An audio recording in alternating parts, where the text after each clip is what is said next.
여러분 안녕하세요. 좋은 주식TV입니다. 오늘 우리 증시가 좀 엇갈렸습니다.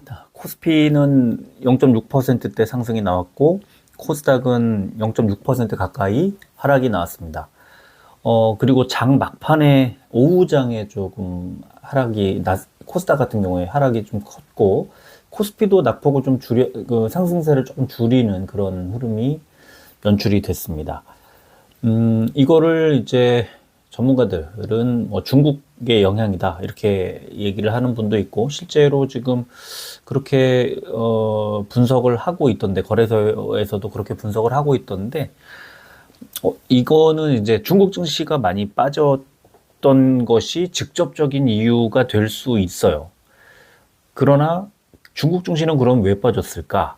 이거를 잘 봐야 되는데 미국의 선물 지수가 다우존스는 올랐고 오늘 낮에 오르고 있었고 반면에 나스닥이 갑자기 크게 하락세를 키우면서 중국에서도 항생 지수가 크게 빠졌고 우리도 코스닥이 크게 빠졌고 이런 흐름이었습니다. 그러니까 결국 원인은 미국에 있지 근본적인 원인은 미국에 있었지 중국에 있었던 게 아니라 미국의 나스닥 선물 지수가 크게 빠지면서 중국의 항생 지수가 크게 빠졌고 또 우리의 코스닥이 크게 빠지는 그런 연쇄 하락이 일어난 거다 이렇게 봐야 돼요. 그럼 미국에서는 왜 빠졌을까? 미국의 나스닥은 왜 크게 빠졌을까? 사실은 이제 여러 가지 이유가 있어요. 어제 미국 증시가 좀 하락을 했기 때문에 어제 나스닥 이제 다우존스는 그나마 좀 보합권에서 마무리가 됐는데 나스닥이 일단 크게 빠졌고요. 그 크게 빠진 이유를 또 생각을 해보면은 테슬라의 또 영향이 있었고 시총 상위주들의 흐름이 거의 다 안 좋았는데 테슬라가 좀 좋지 않았어요. 테슬라는 왜 안 좋았을까? 테슬라는 이제 인베스트 데이 그러니까 투자자들을 위한 이제 어떤 설명회를 열면서 여기에서 이제 전기차 픽업 트럭 또 반값 뭐 자동차 이런 것들에 대해서 이제 최근에 계속 이슈가 되고 있었는데 오늘 그 반값 자동차에 대한 얘기가 없었다고 하네요. 저도 이제 그걸 보거나 그러진 않았는데 이제 여러 가지 기사들 종합을 해보면 그렇게 빠져가지고 그런 반값 자동차에 대한 얘기가 이제 없어서 거기에 대한 실망 매물이 나왔다는 거고, 장 마감한 이후의 시간외 거래에서 마이너스 7%까지 갔다가 한 6% 가까이, 마이너스 5% 정도 하락이 나와서 오늘 밤 테슬라의 주가가 굉장히 크게 빠지지 않겠느냐 하는 우려가 컸어요. 그래서 어떻게 보면은, 테슬라의 이제 그러니까 일론 머스크의 그 발표에서 시장이 기대했던 반값 자동차에 대한 그런 기대를 반영하지 못하면서 테슬라 주가가 좀 장중에도 조금 그랬지만 장 막판에 크게 빠졌고 거기에 대한 우려가 나오면서 오늘 또 미국에서는 리비안도 그 실적이 좀 좋지 않게 나오면서 마이너스 18%대 19% 정도 하락이 나왔거든요. 2차 전지들이 지금 굉장히 좋지 않다. 지금 미국 증시도 그렇고 이제 중국 내 2차 전지들도 오늘 보면은 마이너스 뭐 5%대 이런 식으로 뭐 니오 뭐 이런 종목들이 거의 많이 빠졌는데 그래서 이제 2차 전지들이 우리 증시에서도 코스닥 보면은 아무래도 시총 상위를 차지하고 있고 그러다 보니까 조금 더 큰 하락을 코스닥 쪽에서 불러온 게 아니냐 뭐 이렇게 생각해 볼 수 있을 것 같아요. 지금 일단은 뭐 오늘 제가 고민하다가 지수는 좀 안 보여드리려고 하는데, 이게 이제 하락이냐 아니면은, 하락세는 아니다 하는 이제 그 중요한 어떤, 변곡점이랄까? 그런 이제 갈림길에 서 있거든요. 그래서 여기서 만약에 빠지면 정말 크게 빠질 수 있는 그런 구간이어서 시장이 조금 경계심을 좀 갖고 있는 것 같고, 그리고 또 한 가지는 한국은행이 오늘 뭐 이슈 노트라고 해서 한국은행 사이트 들어가면 진짜 재밌거든요. 한국은행의 여러 가지 보고서, 그다음에 통계들 이런 것들이 한국은행이 진짜 자료를 부지런히 많이 내요.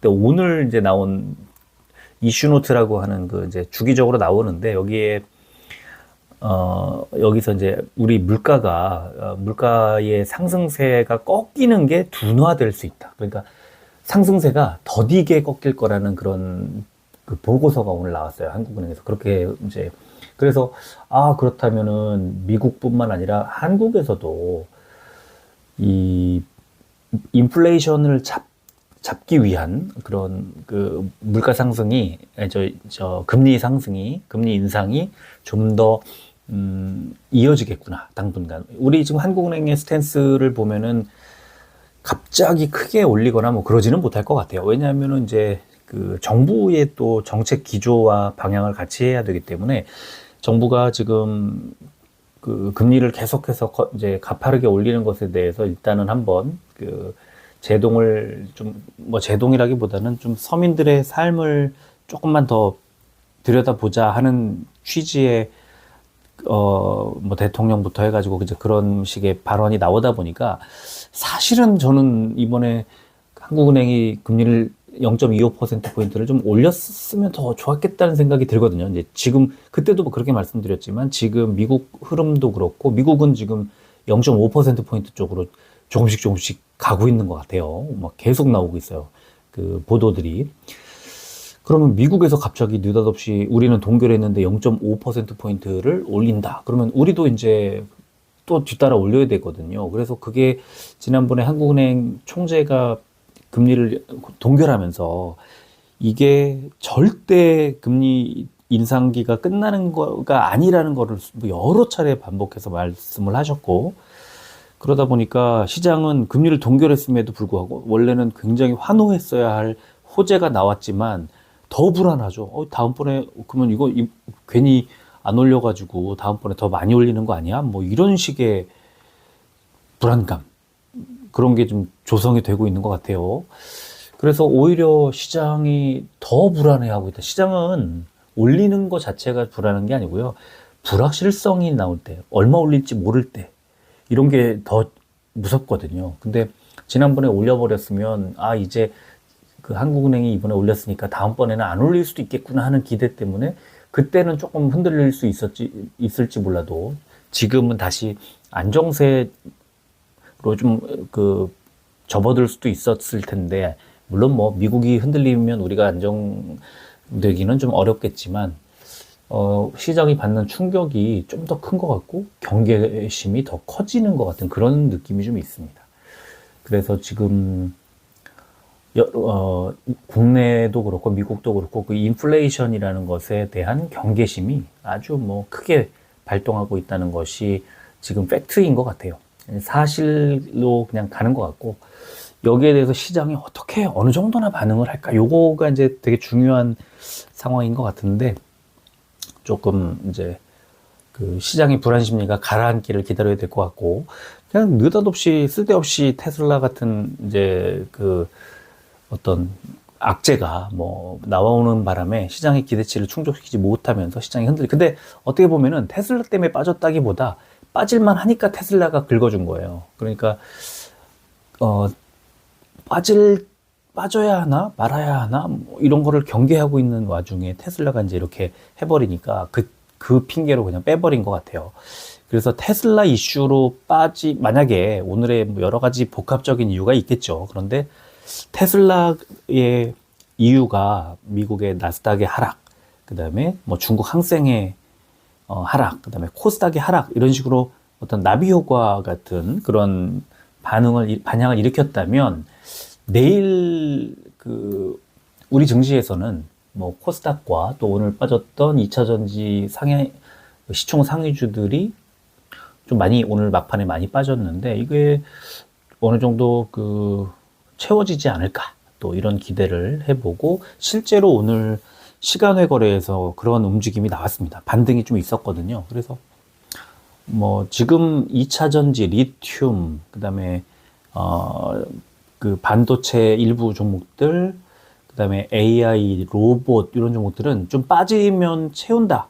이게 지금 계속 유지되고 있어요. 그래서 지금 현재로서는 뭐 어떤 상승 모멘텀, 상승의 동력이 가장 큰 업종들이기 때문에 어느 정도 빠졌을 때 오히려 더 사도 괜찮은 그런 이제 흐름인데, 지금 시장 분위기가 들썩거리다 보니까 불안하니까 좀 뭐 이렇게 종목이 흔들릴 때는 좀 비중을 줄이는 것도 되게 좋아 보여요. 그러니까 지금은 너무 무리할 필요는 없어요. 그런데 이 몇몇 업종들에 한해서는 조금 빠진다 싶으면 그냥 조금 더 매수하면서 들고 가는 게 괜찮을 것 같아요. 왜냐면 안 빠져요. 오늘 같이 흔들려도 만약에 뭐 오늘 좀 많이 빠졌던 AI 쪽들 마이너스 7%대, 뭐 마이너스 6%대 빠지다가 다시 또 올려요. 그래서 지금은 지나치게 불안해할 필요가 없을 것 같아요. 그냥 흐름이 너무 빠지면 다시 채우고, 또 어느 정도 채워지면 또 빼고, 이런 흐름이 계속 뭐 무한 반복하는 그런 느낌으로 가고 있기 때문에 그렇습니다. 그래서 오늘도 여러 가지 시장의 이슈들, 그 다음에 종목들 좀 살펴보기로 하고요. 오늘은 중국의 이제 그 리오프닝 기대주들이 오늘 좀 대거 좋은 흐름이 나왔습니다. 그래서 오늘 그 크게 올라간 종목들이 여러 종목이 있었는데 어떤 종목을 소개해 드릴까를 고민하다가 화장품주 코스맥스를 코스피에서는 하나 소개해 드릴까 하고요.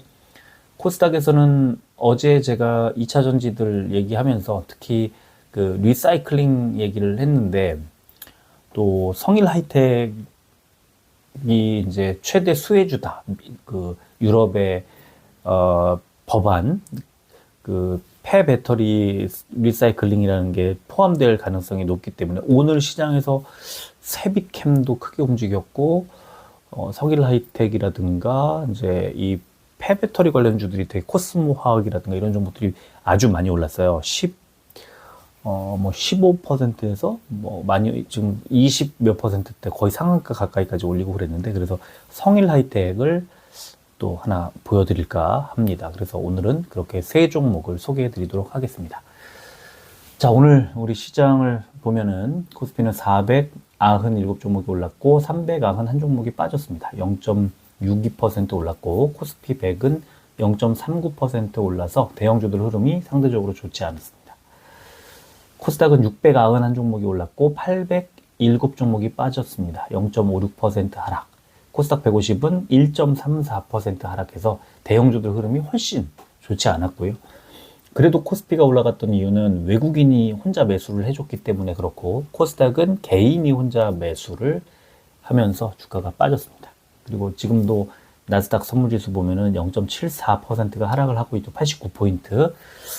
지금 이 정도는 아니지만 약간 낙폭을 줄이고 있는 상황이어서 이따가 다시 한번 소개해 드리도록 하고, 중국 보면은 상해종합은 마이너스 0.05 보합권이죠. 근데 홍콩항생 보면은 마이너스 0.92 많이 빠졌습니다. 똑같아요, 우리나라랑. 왜 그랬을까? 다우존스가 0.02 보합권이죠. 나스닥은 마이너스 0.66 빠졌기 때문에 그렇습니다. 그리고 원달러 환율은 0.53% 7원이 빠졌네요. 1315원대까지 내려왔고요. 국제유가는 0.83% 올라서 77달러대를 기록하고 있습니다. 자, 코스피는 중국의 경제지표 개선으로 인한 중국 리오프닝 기대감과 원화 강세로 상승 출발을 했는데, 장중에 미국의 국채금리가 급등하는 등 긴축 정책 강화 우려가 확대되면서 원화 강세폭이 축소되며 상승폭을 축소했다. 코스닥은 어제 나스닥 지수 하락에도 불구하고 상승 출발했지만 장중에 기관의 매도폭이 확대되면서 하락 마감했다. 이런 분석이 달렸고요. 코스닥은 매물 출회에 따른 중국 증시 약세 영향으로 하락 마감, 이런 제목으로 어제 미국의 국채금리 상승, 그리고 연준 위원들의 매파적 발언에도 불구하고 중국의 경제지표 개선에 따라 상승 출발한 코스닥 지수가 차익 실현 매물 확대로 중국 증시가 약세를 보이자 상승폭을 반납하며 0.56% 하락 마감했다. 그러니까 차익 실현 매물이 나와서 빠졌죠. 다 직접적인 이유들이에요. 그리고 중국 증시가 빠지자 코스닥이 빠졌어요. 다 직접적인 이유인데, 그러면 중국에서는 차익 실현 매물이 왜 나왔을까? 미국이 빠졌으니까 그런 거고, 선물지수가 나스닥만 빠져서 그런 거예요. 그러니까 이게 어디서부터 시작되는 거냐를 뭐 말하기가 좀 어렵지만, 결국은 미국이 근원이고 중국이 중간에 행동을 보여주면서 우리나라 시장도 빠진 거다, 이렇게 보는 게 맞는 것 같아요. 그리고 기관과 외국인의 매도세에 기반한 디지털 콘텐츠 업종 등이 약세를 보인 가운데 리튬 보유국들의 리튬 국유화 움직임에 폐배터리 관련주들이 강세를 보였다. 이건 너무 당연한 거고 앞으로도 되게 유용하게 이 업종, 폐배터리 리사이클링 업종은 되게 좋을 거예요. 그래서 사실은 에코프로 BM보다 지금 에코프로가 좀 더 주목받는 이유가 바로 그겁니다. 그러니까 에코프로 종목이 그 리사이클링까지 지금 자회사가 다 갖추고 있는 완벽한 사이클을 구축을 하는 그런 상황이기 때문에 이게 구축이 되면 지금보다 훨씬 큰 규모의 어떤 사업체를 구성하게 될 거고, 문제는 뭐냐면 자금 조달력인데, 그래서 좀 최근에 주가가 많이 빠졌었잖아요. 그러니까 그룹 내에 현금이 말라버렸어요. 너무 많은 투자를 공격적으로 하다 보니까. 그렇지만 그게 갖춰지고 나면 어마어마한 수익을 거두는 구조로 바뀌게 될 거고, 그렇게 되면은 지금보다 훨씬 주가 수준이 높아질 가능성도 있다. 그렇게 생각을 합니다. 자, 시총 상위주를 보겠습니다. 코스피는 삼성전자, LG에너지솔루션이 다 빨간불이지만 사실은 LG에너지솔루션 그리고 삼성 SDI가 2%대 올랐고 현대모비스도 2%대 올랐고 포스코홀딩스가 오늘 6% 가까이 많이 오르면서 코스피에서는 뭐 발군의 어떤 흐름을 보여줬고요. 기아도 3%대 상승이 나왔고 특히 현대모비스가 2%대 오르면서 오늘도 빠진 셀트리온을 시총 16위로 밀어냈습니다. 그래서 지금은 한동안 정말 자동차주 암흑기를 보내다가 이제 바이오를 이제 밀어내고 올라섰습니다. 셀트리온이 16위까지 빠졌는데 셀트리온이 내일 셀트리온 그룹주들이 실적 발표를 해요. 셀트리온이. 그래서 내일 그 결과에 따라서 또 흐름이 달라질 겁니다. 그런데 지금 시장에서는 상당히 좋지 않을 것으로 예상을 하고 있고 중요한 거는 내일 실적이 아닙니다. 내일 발표할 이제 4분기 실적이 아니고 올해 2023년과 그 다음에 2023년 1분기 그리고 2분기에 이어지는 그 실적인데 그거를 알아야 되거든요. 근데 이제 그게 어떻게 나오느냐에 따라서 내일 실적이 안 좋게 나올 것을 지금 반영하고 있는 구간이었다면 더 떨어질 거냐? 뭐 여기서 한 뭐 20, 30% 떨어질 수도 있죠. 실적이 엉망진창으로 예상이 되면. 그래서 그거는 다음 실적이 중요하다. 그리고 내일 아침에 제가 이제 그걸 좀 자세히 그 브리핑으로 써드리도록 할게요. 그리고 코스피에 지금 그래서 이제 이렇게 셀트리온이 오늘 1.03% 14만 3,700원까지 주가가 밀리면서 16위로 빠졌고 SK이노베이션이 오늘 7% 가까이 오르면서 시총 20위 자리를 차지하고 있습니다. 자, 코스닥을 보면은 오늘 흐름이 좋지 않았습니다. 그런데 성일하이텍 보시면 24%대 상승이 나왔고 제일 좋았죠 오늘. 그래서 이따가 이제 성일하이텍을 좀 보여드리도록 하고요. 에코프로비엠, LNF, 에코프로 다 뭐 3에서 4% 정도씩 하락이 나왔고 또 펄어비스, 카카오게임즈, 또 천보, 그러니까 2차전지와 게임들이 오늘 좋지 않았습니다. 자, 업종 보면은 코스피는 철강 금속 업종이 가장 좋았고 오늘 아침부터 제가 오늘 아침에 써드렸죠 텔레그램으로 제일 좋았어요. 흐름이 너무 좋았고 풍산이 7%대, 휴스틸, 현대제철, 동국제강이 6%대, 포스코홀딩스도 6% 가까이 올랐고요. 자, 빠진 업종, 제일 안 좋았던 업종이 증권업종이었는데 한화투자증권이 마이너스 3%대, 메리츠증권과 삼성증권이 마이너스 2%대 하락이 나왔습니다. 자, 코스닥은 화학업종이 제일 좋았는데요. 성일하이텍이 24%대, 메디앙스 23%대, 세빛캠 13%대. 그러니까 2차전지 배터리 리사이클링 그리고 유아 관련된 종목이 좋았다. 이렇게 봐야겠고요. 자, 그 다음에 가장 안 좋았던 업종은 디지털 콘텐츠가 안 좋았는데요. 지금 대부 시스템즈가 마이너스 6%대, DNC 미디어, 위메이드 플레이, 4x4 마이너스 5%대 하락이 나왔습니다. 그러니까 게임과 웹툰이 이제 어떤 시장 하락을 주도했다고 보고요. 오늘 이렇게 많이 빠졌던 디지털 콘텐츠, 소프트웨어, 일반 전기전자 이런 업종들은 또 순환매 돌고 그러다 보면은 다시 또 수급이 들어올 가능성도 있는 그런 흐름이고, 실제로 오늘 저점 대비해서 오늘 저점에 한 종목 매수를 해서 장중에 조금 올렸죠. 뭐 나쁘지 않았어요. 오늘 흐름 자체는. 저점에 매수를 했다면, 오늘 아까 제가 공지를 하면서 저점에 한 종목을 매수했는데, 매수하고 거짓말처럼 제가 바닥으로 찍었던 그 자리를 10원 남겨놓고 반등이 탁 나오는 그런 흐름이 나왔습니다. 자, 코스피 의약품 상승 종목 일성신약이 상한가 나왔고, 삼진제약이 2%대니까 일성신약 혼자 오늘 이런 흐름이 나오도록 한 거고요. 또 빠진 종목은 SK바이오사이언스와 유한양행 우선주가 마이너스 2%대. 그렇게 많이 빠진 종목도 없었습니다. 코스닥 제약은 아이큐어가 13%대, 웨디톡스가 11%대 올랐고요. 빠진 종목은 사마제약이 마이너스 3%대, 휴원스, 한국 BNC, ABL바이오 순으로 빠졌습니다. 공매도는 1175억 원이 늘었고, 과열 종목으로 코스닥의 에코프로, ISC, 케어젠이 지정이 됐고요. 거래 대금 상위 종목은 코스피의 LG에너지솔루션, 삼성전자, 삼성 SDI, 포스코홀딩스, LG이노텍 순이었고요.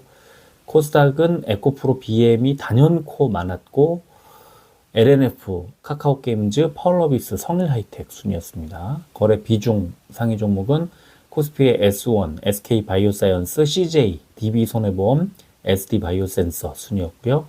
코스닥은 파월러비스, 스튜디오 드래곤, 솔브레인, 셀트리온제약, 카카오게임즈 순이었습니다. 자, 오늘 제일 관심 갔던 그런 이슈가 이제 한국은행 오늘 자료, 물가 여건 변화 및 주요 리스크 점검, 이런 이슈 노트가 나왔는데, 앞으로 소비자 물가가 오르는 그 추세는 둔화될 것으로 예상을 할 수 있지만, 국제유가의 추이와 공공요금 인상 폭과 시기, 그리고 유가와 공공요금 상승에 따른 2차 파급 영향, 기대 인플레이션의 변화 같은 것들이 앞으로의 물가 흐름의 주요 리스크 요인으로 잠재해 있는 모습이다라고 써놨고요. 지금 뭐 여러 가지 변수가 많죠. 이제 뭐 원유 국제유가도 그렇고, 중국의 리오프닝이라든가, 또 전기가스, 도시가스가 연내에 추가로 인상될 가능성이 높기 때문에 이것도 이제 물가를 끌어올릴 가능성이 높다. 다 모든 게 금리를 올릴 수밖에 없게끔 시장 여건이 만들어지는 것 같고요.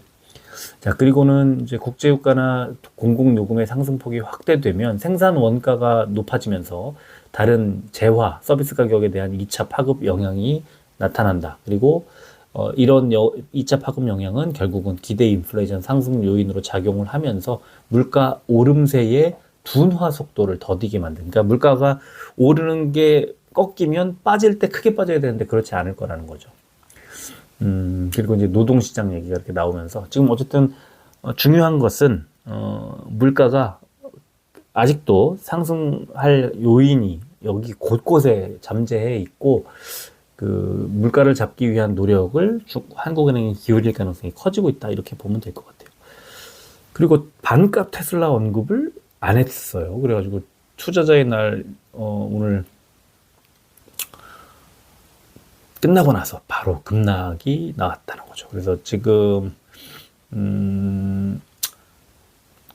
일론 머스크가 무슨 생각인지는 잘 모르겠지만, 이제 반값 테슬라에 대한 질문까지도 다 나왔는데, 모든 혁신이 미래에 있다, 이렇게 에둘러 말하면서 이제 말을 좀 아끼고 하지 않았다는 거죠. 그래서 시간의 거래에서 마이너스 5.61% 빠졌는데, 장중에는 마이너스 7%대까지 하락이 나와서 오늘 밤에 큰 하락이 예상되는 그런 상황입니다. 그래서 여기에 대한 우려가 좀 나오지 않았나 싶고요. 그리고 AI 소식이 또 나왔습니다. 물론 뭐 610억 원 큰 규모는 아닙니다만, 앞으로 산업 AI 내재화를 본격화하겠다 하는 그런 내용이 또 나와서, AI는 날이면 날마다 지금 모멘텀이 쏟아지고 있습니다. 자, 그리고 중국의 리오프닝 수혜주 한 달 가까이 박스권하면서 클리오, 롯데관광개발, 또 호텔신라 같은 종목들이 소개가 됐고요. 지금 아모레퍼시픽도 마찬가지인데 저는 오늘 코스맥스를 하나 소개를 해드리려고 하고요. 오늘 이 관련 종목들이 대체로 다 좋은 흐름이 나왔습니다. 자, 그리고 셀트리온 이제 내일 4분기 실적을 발표를 하는데 매출과 영업이익이 1년 전보다 4.1%와 9.9% 감소 한 실적을 발표할 것으로 예상이 되면서 좀 주가가 눌리고 있는데 결국은 중요한 것은 지난 4분기 실적보다는 이제 올해 실적이 어떻게 될 거냐, 좋아질 거냐, 나빠질 거냐, 뭐 여기에 따라서 추가 하락이나 아니면 반등이나 이런 것들을 예상해 볼 수 있을 거고요. 그거는 뭐 당연히 이제 공부가 돼 있어야 되고 여기에 대해서는 아주 아마 이걸 알고 계신 분들은 미리 줄였을 것 같고요, 비중을. 갖고 계신 분들은 시간이 좀 많이 걸리지 않을까 하고 예상을 해보도록 하고요. 정확한 것을 내일 아침에 일단 브리핑 글로 써드리도록 하고요.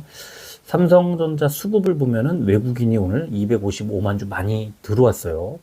최근 6일 동안 팔아치운 걸 단숨에 다 만회를 해버리는 그런 수치. 이제 삼성전자 6만 원대 초반에서는 조금 올릴 가능성이 커지지 않았나 그렇게 보이고요.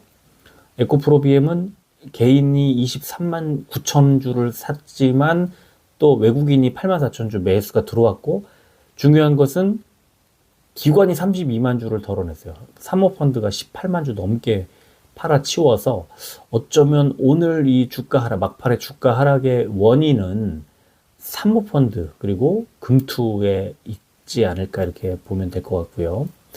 셀트리온 오늘도 개인만 매수했고 기관이 뭐 5만 6천 주, 외국인도 매도 14만 3,700원인데 14만 원까지는 좀 더 하락 추세가 이어지지 않겠느냐라고 생각을 해볼 수 있겠네요. 셀트리온 헬스케어도 개인만 매수 53,900원까지 밀렸고요. 역시 5만 원대 초반까지는 좀 추가 하락이 예상됩니다. 자, 위메이드 기관이 많이 팔았고 외국인이 이틀 연속 매수, 주가는 1,900원이 빠졌는데요.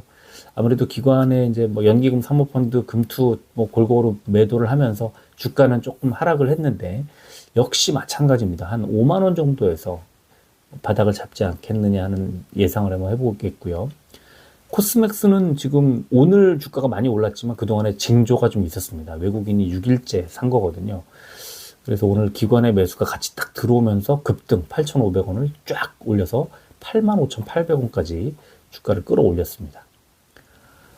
성일하이텍 외국인이 3일 연속 샀는데 오늘 무려 37만 1000여 주를 매수를 하면서 외국인이 한 달 순 매수가 그러니까 수급이 외국인 한 달 수급이 매수 우위로 돌아서는 그런 상황이 됐고 14만 3,800원에서 17만 8,500원으로 어마어마하게 주가를 올려놨습니다. 자, 시간에 보면 삼성전자 0.16% 100원이 오른 6만 900원, 에코프로비엠 1% 1,600원이 오른 16만 1,300원, 셀트리온 0.35% 500원이 빠진 14만 3,200원, 헬스케어 0.19% 100원이 오른 5만 4천원, 위메이드는 보합이었고요. 코스맥스 0.35% 300원이 빠진 8만 5,500원, 성일하이텍 0.95% 1,700원이 오른 18만 200원, 이제 20만 원까지 얼마 남지 않았습니다. 자, 일봉 차트 보면은 삼성전자는 60일선과 매물대가 만나는 지점에서 더 빠지지 않고 3일 연속으로 지지. 그러나 오늘 좀 주가가 올라가나 했는데 11선, 그 다음에 241선, 5일선에서 차례로 눌리면서 주가를 끌어내렸습니다. 이거는 뭐냐면 어느 정도 올라가고 나면 이제 저항선으로 작용하는 그런 매물이 상당히 많이 있다. 그리고 지금 이 긴 매물대, 가장 긴 매물대 상단 부분인데 이걸 뚫고 5일선, 241선 다 뚫고 올라가려면 오늘 아까 외국인이 수급이 들어왔잖아요. 이런 식으로 매수가 크게 들어와 줘야 되는데 아직은 그런 수급까지는 기대하기는 좀 어렵지만 오늘 다행히 외국인 수급이 조금 들어왔기 때문에 좀 반전할 가능성이 좀 있지 않나 예상이 됩니다. 자, 에코프로 BM은요, 오늘 많이 빠졌지만 저도 그냥 갖고 있던 종목 그냥 들고 있었어요. 왜냐? 매물대가 길게 뻗쳐 있고요. 그 다음에 11선에서 아래꼬리 달고 올라가는 모습. 자, 어느 정도 빠지면, 이 구간에서는 바닥에 매수가 들어오는구나. 매수세가 있구나. 그리고 이 매물대를 깨고 내려가기는 쉽지 않겠구나. 지금 이 격도가 벌어진 종목이 조정이 나오면 이렇게 오늘처럼 무서운 그런 그 분위기를 만들어내요. 그런데 가만히 보면 아직 11선까지도 빠지지 않았거든요. 11선 터치도 안 했어요. 그래서 약간의 반등이 예상이 좀 올리지 않겠어? 이렇게 생각을 하면서 그냥 버텼는데 시간의 흐름 보면서 내일 빠지진 않겠구나 이런 생각이 들었어요. 만약에 추가로 더 빠지면은 뭐 그때는 비중을 좀 줄여도 괜찮을 것 같아요. 왜냐하면 2월 들어서 급등이 나올 때 10만 원에서 지금 16만 원까지 올리면서 17만 원대까지 올리면서 거의 70%를 올리면서 11선까지 닿지도 않았거든요. 11선 밑으로 빠지면 이제 저 밑에 14만 원대에서 올라오고 있는 21선을 향해 내려갈 가능성도 있어서 조금 그 주가가 만약에 11선을 뚫고 하향 이탈하면은 리스크 관리도 좀 필요하다 해주자. 그러나 장기적으로 보면 상승 추세가 그대로 이어지고 있는 것도 맞다 이렇게 볼 수 있겠고요. 자, 셀트리온은요. 1년치 일봉을 그려놓고 저 밑에 5월 달에 있었던 저점 13만 원대 아니면 6월 달에 있었던 두 번째 저점 이거를 연결해 보면 14만 원이에요. 그래서 저는 14만 3,700원 지금 현재 주가에서 그 시간에 조금 빠지고 나면 뭐 대충 저는 14만 원 정도면 바닥을 잡지 않겠느냐. 그것도 더 빠지면 13만 원대까지 가겠지만 14만 원 정도면 저는 바닥 잡을 거라고 봐요. 그거는 실적이 어떻게 나오는 것과 좀 별개로 일단은 단기적으로 기술적 반등이 좀 있을 수도 있다고 봅니다. 그래서 셀트리온의 단기 저점은 14만 원이라고 생각을 하시고 14만 원을 깼다. 하향 이탈했다. 그러면 13만 원, 13만 3천 원까지 밀릴 가능성이 있으니까 주의하시기 바랍니다. 헬스케어도 비슷한데요. 헬스케어도 이 저점 자리를 연결해 보면 5만 1천 원대가 나옵니다. 한 대충 5만 2천 원 정도가 바닥 아니겠어? 이렇게 하면 될 것 같고요. 만약에 좀 길게 장기로 가져가고 싶다라고 생각하시는 분들, 바이오가 너무 빠졌어, 셀트리온도 너무 빠졌어 하는 분들은 제가 제시해드리는 셀트리온은 14만 원대 아래, 헬스케어는 5만 2천 원 아래 구간에서 분할해서 조금씩 나눠서 사셔도 괜찮지 않을까 싶습니다. 위메이드는 하락세가 지금 이제 21선 올라오고 있잖아요. 노란색. 21선 뭐 부근 아닐까 싶어요. 그러면 21선이 5만 원이거든요. 5만 원 조금 아래쪽에 있지만 5만 원하고 5만 원 정도에서 만날 거거든요. 그러니까 위메이드는 5만 원 정도를 저점이라고 생각하시면 될 것 같아요. 코스맥스는 이번에 사실 조금 걱정했거든요. 왜냐면 어제 지난 월요일 화요일 날 21선을 깼는데 그러니까 작년 11월부터 11, 12, 1, 2월까지 4개월 동안 21선 처음 깬 거거든요. 그래서 이번엔 조정이 나오나 했는데 곧바로 급등을 만들어내면서 상승하던 그 기울기를 맞췄어요. 그래서 저는 그럼 저 위에 있는 파란색 481선까지 9만 원대 초반까지 바로 밀고 올라갈 가능성도 있다. 근데 그 정도에서는 481선 정도에서는 좀 눌릴 가능성이 크다고 봅니다. 단기적으로 너무 많이 올라갔어요. 4만 2천 원에서 9만 원이면 100% 이상의 수익을 내는 거거든요. 자, 성일하이텍 52주 신고가 있었어요. 오늘 지난 9월에 있었던 고점을 단숨에 뚫었고요.